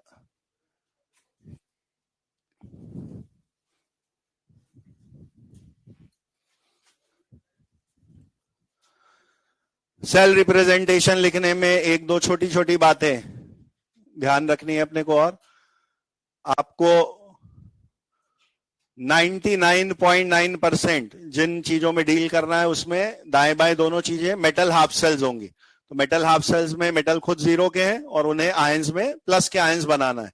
तो हमेशा आपको एक सिमेट्री दिखेगी, जो इलेक्ट्रोड हैं सॉलिड वाले वो तो एक्सट्रीम कॉर्नर पे दिखेंगे, और जो उन मेटल के आयंस थे वो सॉल्ट ब्रिज के दाएं बाएं दिखेंगे। तो आयंस वाले इधर दिख रहे हैं और एक्सट्रीम कॉर्नर पे आपको सॉलिड सॉलिड वाले वो रॉड दिख रहे हैं।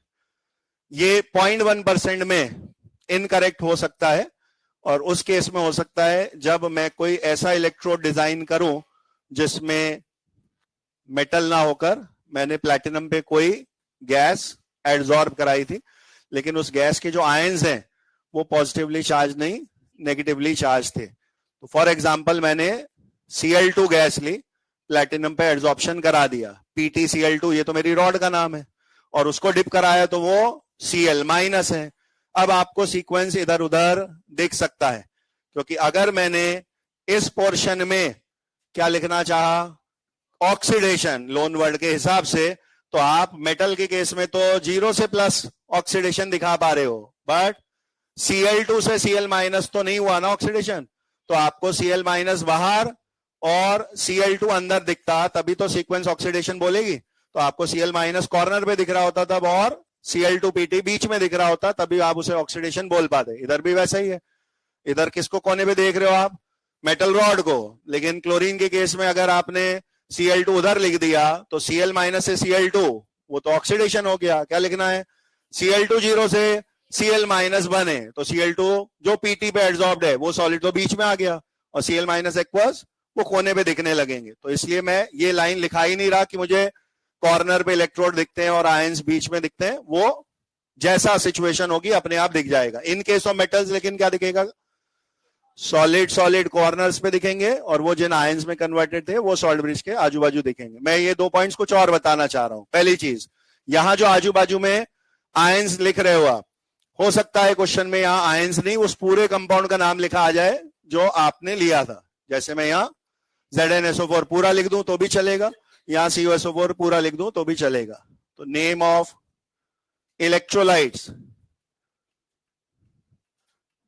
कैन ऑल्सो बी रिटन, अगर आयंस के नाम नहीं लिखने तो पूरे पूरे इलेक्ट्रोलाइट्स के भी लिख सकते हैं। लेकिन एक जो खास बात है जो ध्यान रखनी है वो क्या है, वो सुनिए। मान लीजिए वापस उस रिएक्शन पे चलते हैं और एनोड हाफ रिएक्शन Al वाली थी ऐसा मानते हैं, तो यहां क्या लिखे होते, Al+3 3 इलेक्ट्रॉन, ये वाली ऐसी ही है। तो फिर 3n2 मिसमैच सही करने के लिए 3 को इंटू 2, 2 को इंटू 3 करा गया होता, 6 पे 6 कट गए होते। पर फिर यहां फाइनल रिएक्शन में कहीं कहीं 2 इंटू कहीं कहीं 3 इंटू दिखता ना, लेकिन इस वाले सेल रिप्रेजेंटेशन में कभी भी कोई 2 3 1 हाफ ऐसा कुछ भी नहीं लिखना होता। इनमें केवल स्पीशीज के नेम्स लिखने होते हैं, कोई स्टोइकोमेट्री कोएफिशिएंट का काम नहीं है।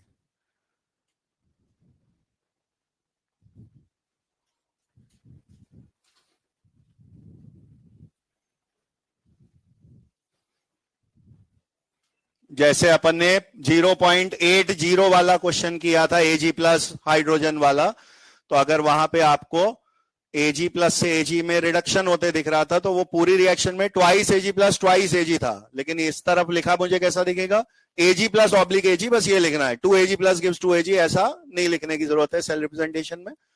वो आप जब रिएक्शन लिखोगे तब वो इंटू 2 खुद से करना है। सेल रिप्रेजेंटेशन में केवल चीजों के नाम बता देते हैं, कौन वो बंदा है जो छोटे से बड़े में जाके ऑक्सीडाइज हो रहा है, बस सॉल्ट ब्रिज की लाइन खींची। दूसरा कौन है जो हाई से लो में जा रहा है, वो मिनिमम इंफॉर्मेशन क्या है, 2 बंदे पकड़ने, सबसे पहले लिखना चालू खुद से करना है तो क्या करें, बीच से चालू करें, बीच में डबल लाइन खींच दी, उसके लेफ्ट पोर्शन में उस बंदे को पकड़ो जो ऑक्सीडाइज हुआ, और उसका ज्यादा कुछ नहीं लिखना, केवल उसकी 2 ऑक्सीडेशन स्टेट पकड़नी है। कौन सी, लो पहले, सिंगल डंडा, हाई बाद में, लो से हाई में जाना, हो गया ऑक्सीडेशन। फिर आ जाइए सॉल्ट ब्रिज की डबल लाइन के राइट साइड पे, क्या करना है, रिडक्शन दिखाना है, उस दूसरे बंदे को पकड़िए, उसकी पेयर ऑफ ऑक्सीडेशन स्टेट में हाई, सिंगल लाइन, लो, तो low oblique high double line, high oblique low of the other, बस ये हो गया सेल रिप्रेजेंटेशन। आखिरी चीज जो गैल्वेनिक सेल में पूछी जाती है, and that is the most important, क्योंकि न्यूमेरिकल ही आते हैं ज्यादातर, वो है ये जो भी सेल बनेगा इसका E0 सेल का आंसर।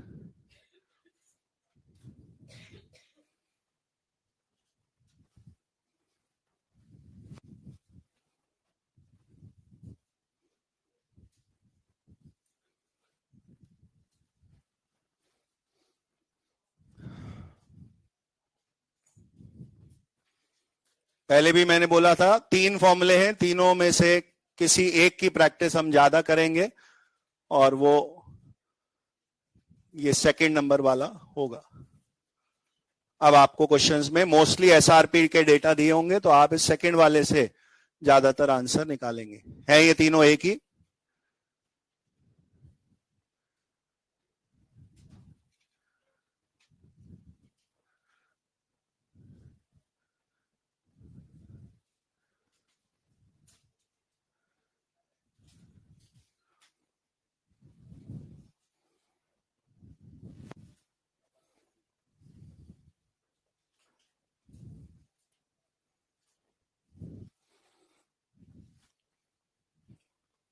आइदर आप ऐसे बोल सकते हैं कि एक फाइनल सेल के अंदर 1 redox reaction is taking place, तो एक ऑक्सीडेशन पोटेंशियल और एक रिडक्शन पोटेंशियल को जोड़ने से सेल का आंसर आता है।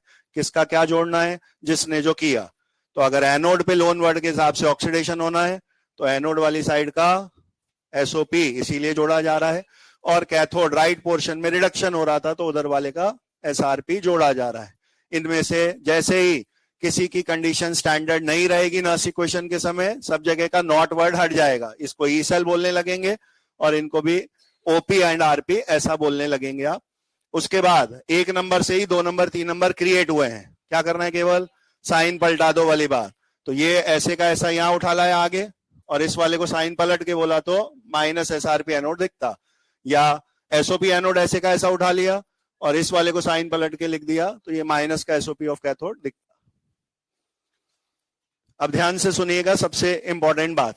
मान लीजिए मैंने कोई क्वेश्चन में ए एंड बी 2 एलिमेंट दिए, दोनों का मैंने आरपी दिया, प्लस का 2 वोल्ट प्लस का 3 वोल्ट। आपकी कहानी यहां से चालू होगी। मोस्ट प्रोबेबली ये बाकी सारी बातें हर एक क्वेश्चन में इतनी इतनी तो पूछेगा नहीं, मोस्टली न्यूमेरिकल में पूछेगा, ये जुड़ेंगे तो सेल का ई नॉट बताओ। तो आपको कहानी हमेशा यहां से चालू करनी है कि जो वैल्यू दी है उसमें ये फैसला करना है किसको क्या करने को मिलेगा। कंपेयर द वैल्यूज, छोटा बड़ा कौन है, उससे ऑक्सीडेशन कौन करेगा, रिडक्शन कौन करेगा, ये देखो। तो अगर ये दोनों आरपी है, रूल है जो बड़ा वो जीतेगा, तो 3 वाला जीत गया तो मैं बी वाले से रिडक्शन करवाता, ठीक है, ए वाला फिर ऑक्सीडेशन करता। सही बात है। अब लोन वर्ड के हिसाब से जो ऑक्सीडेशन करेगा उसी को ने आपने एनोड बोला होगा, उसी को आपने एनोड बोला होगा। यूज आपको दोनों के एसआरपी ही करने हैं, दिए हुए भी एसआरपी ही आ रहे हैं, एसआरपी है अगर ये, तो आपको मैंने कहा दूसरे नंबर फॉर्मूला में मोस्टली यूज करना चाहता हूं। तो इवन जो बंदा ऑक्सीडेशन कर रहा है मुझे उसका एसआरपी ही यूज करना है, तभी तो माइनस में रख रहे हैं। तो मुझे हर एक का रखना एसआरपी ही है, भले वो खुद एक्चुअली में ऑक्सीडेशन कर रहा हो या रिडक्शन व्हाटएवर। तो जिसने एक्चुअली में ऑक्सीडेशन किया, जिसको आप लोन वर्ड के हिसाब से एनोड बोल रहे हो, वो वाला यहां पे पुट होगा। पर पुट कौन सी वैल्यू होगी? जो दी हुई आई है, एसआरपी ही पुट हो रहा होगा। सही बात है। तो ये 2 यहां पे रखने में आया होगा, और जो रिड्यूस हुआ यानी कि बी, वो रिडक्शन की वजह से कहां पे है? कैथोड पर, तो उसका नाम से कैथोड वाले में पुट हुआ होगा, यानी 3 यहां पुट हुआ। तो मेरा आंसर 1 आना ई नॉट सेल का। ठीक है। अब बच्चों को थोड़ी देर बाद इसमें कि सर ये कैथोड कौन है, एनोड कौन है, कैथोड कौन है, एनोड कौन है, ऐसा क्यों देखना। मैं इस फॉर्मूले को अभी एक क्वेश्चन के थ्रू राइट लेफ्ट करके और लिखाऊंगा, तो आपको ज्यादा तकलीफ होती है राइट माइनस लेफ्ट या लेफ्ट माइनस राइट रटने में, या कैथोड माइनस एनोड या एनोड माइनस कैथोड लिखने में। आप अपनी एक ट्रिक बना लेते हो, सर ये 2 नंबर थे, आपने कहा था बड़ा वाला जीतेगा, तो बड़ा वाला 3 जीत गया। जो बड़ा वाला जीत गया वो रिडक्शन कर रहा है यानी कैथोड है, उसको आपने आगे वाले ब्रैकेट में रखा। तो सर आगे वाले ब्रैकेट में किसको रखा?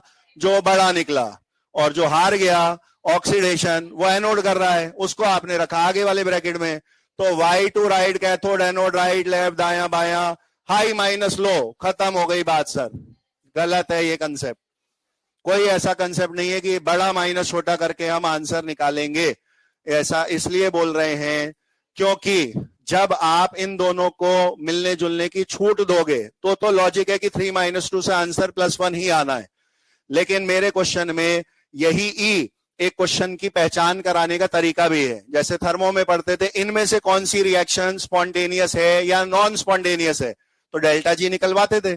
जहां जहां डेल्टा जी माइनस में आ जाए स्पॉन्टेनियस, डेल्टा जी प्लस में आ जाए नॉन स्पॉन्टेनियस। उसी क्वेश्चन को करने का यहां का तरीका है, जब जब ई नॉट प्लस में आ जाए तो सेल रिएक्शन स्पॉन्टेनियस है, यानी सेल सही काम कर रहा है। और अगर यही का आंसर माइनस में आ जाता है तो इसका मतलब है गलत सलत हो रहा है, एक नॉन स्पॉन्टेनियस रिएक्शन है। आ रही है बात समझ में? तो अगर मैंने किसी क्वेश्चन में ये पूछा 4 रिएक्शन 4 ऑप्शन में लिखकर इनमें से कौन सी रिएक्शन नॉन स्पॉन्टेनियस है, तो मैं तो एक जगह तो गलत काम करवाना चाहता हूं ना। अब आप हर जगह बड़ा माइनस छोटा ही करोगे तो आपका आंसर तो हर बार ही प्लस आएगा। तो हर बार प्लस आएगा तो आप तो नॉन स्पॉन्टेनियस ढूंढ ही नहीं पाओगे ना कभी। तो अपने को क्या करना है, कोई हाई माइनस लो वाले ट्रिक पे नहीं चलना है, समझ के क्या करना है, जिसने रिडक्शन किया वो कैथोड वाली जगह पुट होगा, चाहे वो बड़ा नंबर आए चाहे छोटा। और जिसको ऑक्सीडेशन बोल रहे हैं वो एनोड बोल के अगले ब्रैकेट में पुट होगा, चाहे वो बड़ा दिखे चाहे छोटा। अल्टीमेटली मेरा आंसर प्लस में माइनस में कैसे भी आ सकता है। लेकिन सर अपन कंपेयर करेंगे तो अपन छोटे वाले से रिडक्शन कराएंगे ही क्यों? आप ही ने तो बोला जो बड़ा वाला वही रिडक्शन करेगा, तो मैं खुद से नहीं कराऊंगा, मैं ऐसा लिख के दूंगा यहां।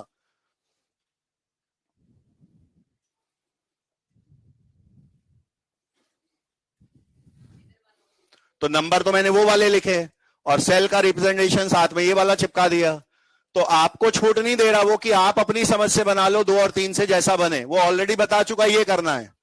अब ये करना है तो इसके हिसाब से अगर सही बैठ रहा है तो फिर ठीक है। ये क्या कहना चाह रहा है, ए ऑक्सीडेशन करे, तो सर मेरा ए में ऑक्सीडेशन ही आया था। अब का आंसर इस वाले सेल का, इसका आंसर प्लस में 1 ही आएगा, जो आप अपने आप से सही निकाल रहे हो, क्योंकि आप भी यही कराना चाह रहे थे, मैंने लिखा ही है।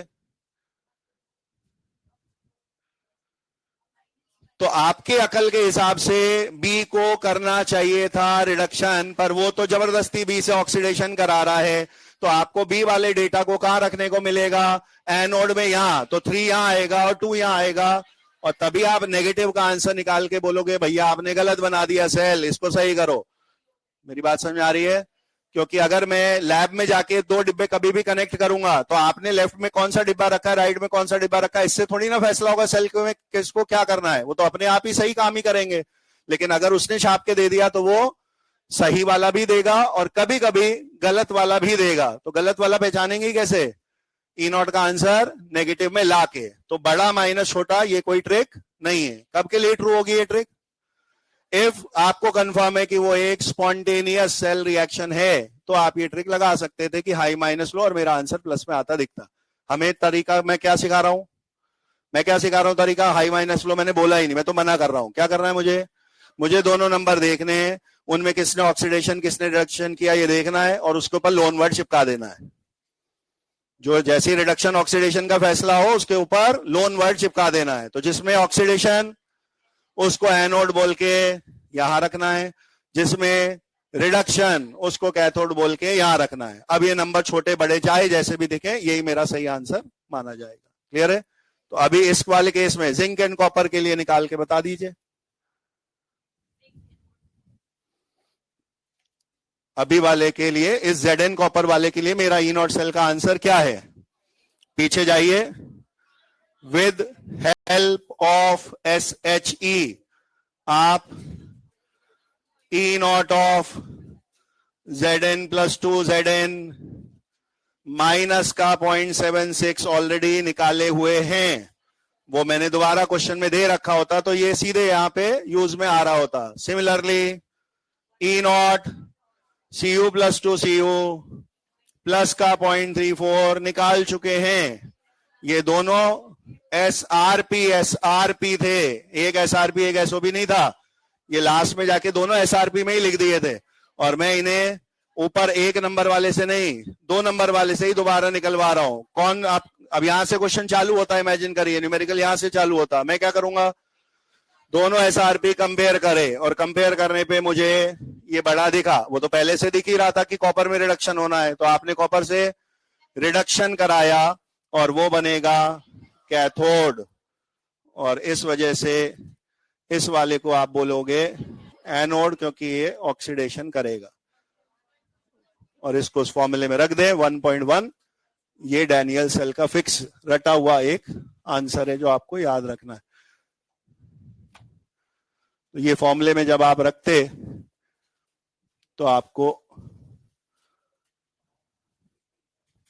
ये पहले रखना है कॉपर वाला, और एनोड वाला Zn+2 Zn बाद में रखना है।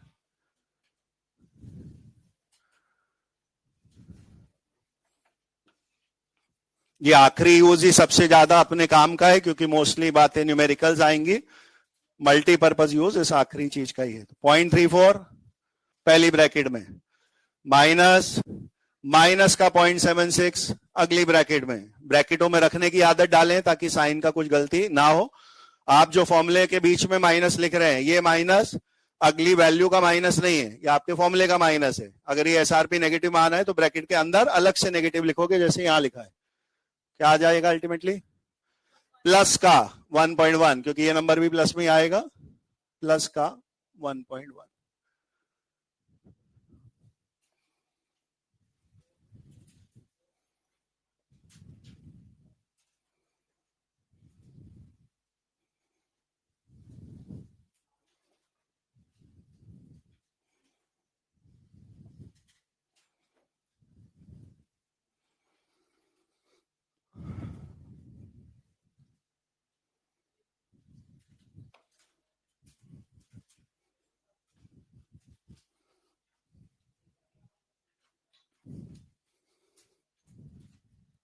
मॉड्यूल में एक बहुत ही आसान सा थ्योरी क्वेश्चन ऐसा भी है जिसमें यही भाषा चालू हुई है। For a cell reaction to be spontaneous, condition लिखें ग्रेटर देन 0, लेस देन 0 या प्लस माइनस करके। तो अभी मैंने जो लिखा है ये वाली बात भी एक ऑप्शन में है, और एक और ऑप्शन में यही बात लिखी है, बट उनपे नॉट एंड नॉट नहीं बना हुआ। यही बात दोबारा लिखी है, बट उसपे ई सेल बराबर प्लस और डेल्टा जी बिना नॉट साइन के बराबर माइनस, ये लिखा है।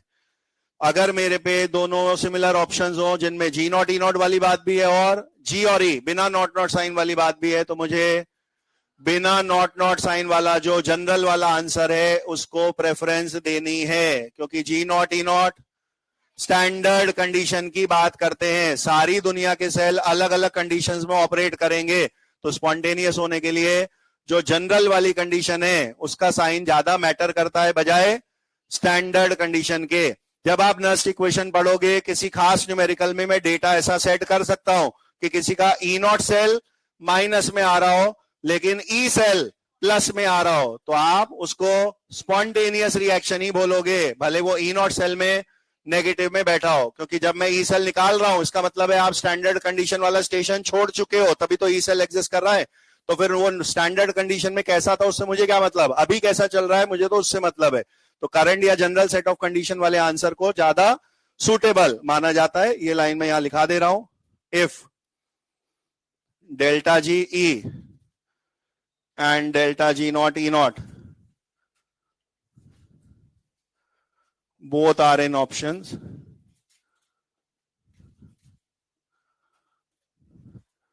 तो डेल्टा जी नेगेटिव होना या ई सेल पॉजिटिव होना,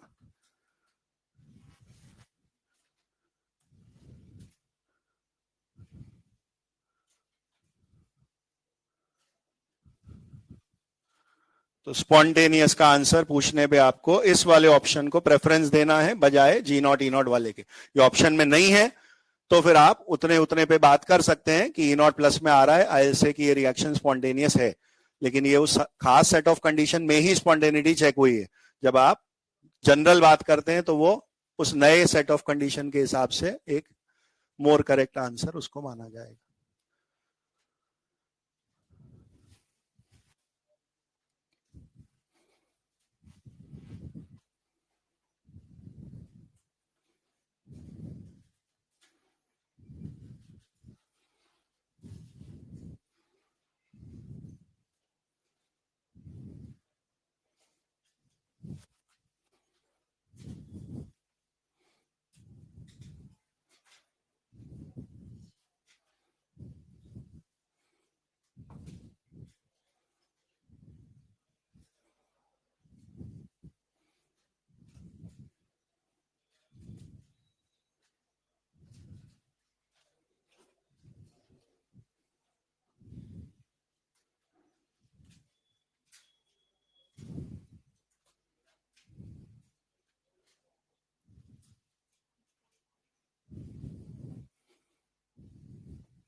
स्टेप नंबर 1 हर क्वेश्चन में क्या होना चाहिए वो सुनिए।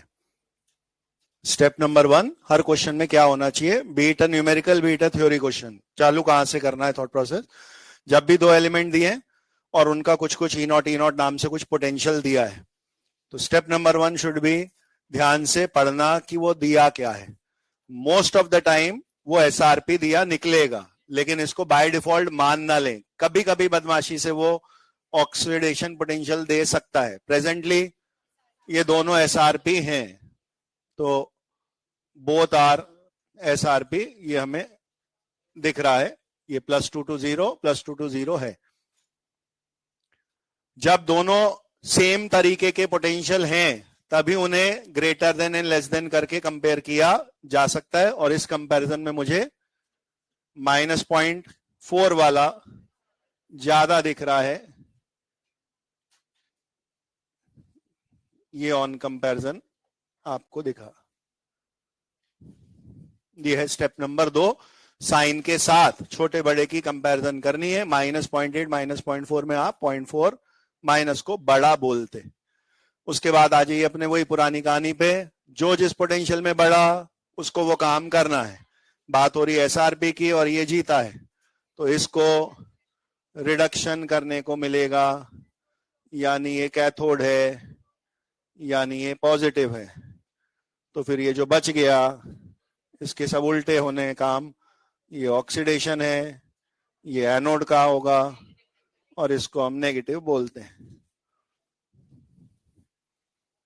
ये दोनों बातें साइन वाली जो है, ये लोन वर्ड के हिसाब से जो हमने चीज रटी है उससे पोलैरिटी आप बता पा रहे हैं। तो ये हो गया आपका पहला आंसर, नेगेटिव टर्मिनल है कैडमियम वाली rod.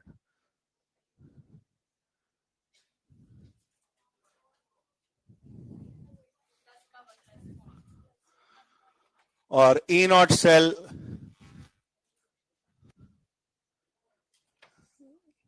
SRP cathode minus SRP anode, ऐसा हमने लिखा। इसमें एसआरपी कैथोड दिख रहा है अपने को, कौन है, Sn+2 Sn, ये वाली वैल्यू विच इज माइनस का 0.4, जैसा दिया है ब्रैकेट में वैसे का वैसा रख दिया, -0.4। अब ये माइनस, ये फॉर्मूले का माइनस है। और अब जो कैडमियम वाला डेटा है एनोड, वो अगले वाले खाने में पुट हो रहा है, again with a minus sign के साथ, और ये फाइनली प्लस का 0.4 आप आंसर दे देंगे।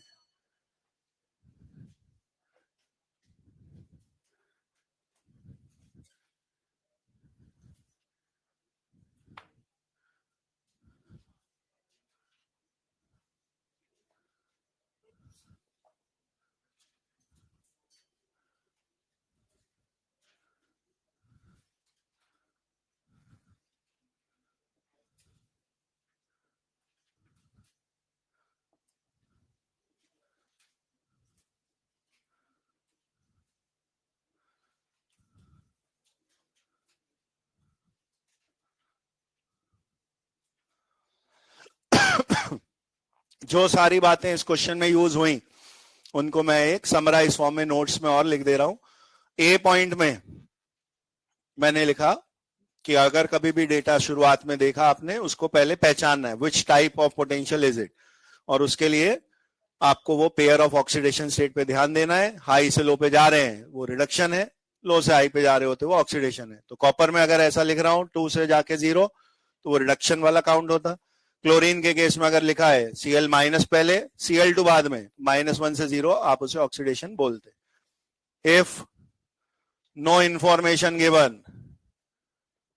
तो ई नॉट को एस आर पी ही मानना है। ज्यादा प्रेफरेंस रिडक्शन पोटेंशियल वर्ड को देनी है। ई नॉट वैल्यूज ऑफ एबीसीडीआर ऐसा लिखा आ रहा है तो वो सब एसआरपी के डेटा ही माने जाएंगे।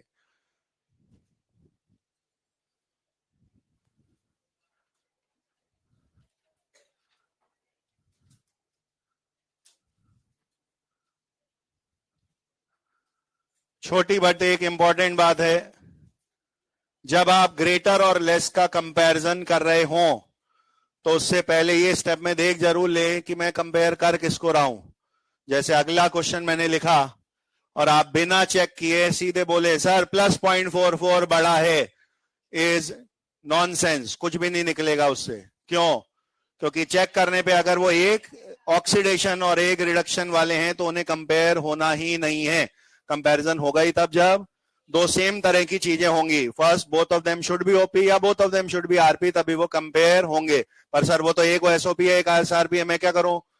तो आपको साइन पलट के किसी एक को भी बदलना अलाउड है, दोनों सेम जैसे हो जाने चाहिए।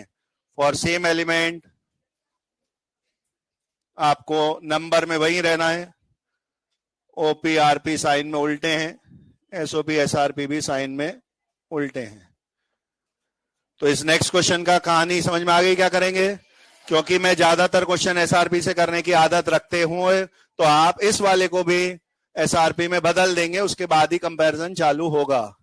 और आप आखिरी पॉइंट वो ऑलरेडी इस क्वेश्चन में यूज कर चुके हैं, ऑलवेज कंपेयर विद साइन। ये जो भी प्लस और माइनस आ रहे हैं उनके साथ ही आपको छोटा बड़ा देखना है। जैसे इसमें ऐसा नहीं बोल रहा है कि सर मैंने सोचा शायद माइनस का काम तो work done by work done on वो वाला रहा होगा और वैल्यू वैल्यू कंपेयर होनी है, या साइन के साथ ही कंपेयर होना है। -0.4 इसीलिए आपने बड़ा बोला है -0.8 से। Always compare with sign, included sign ही कंपैरिजन होगा।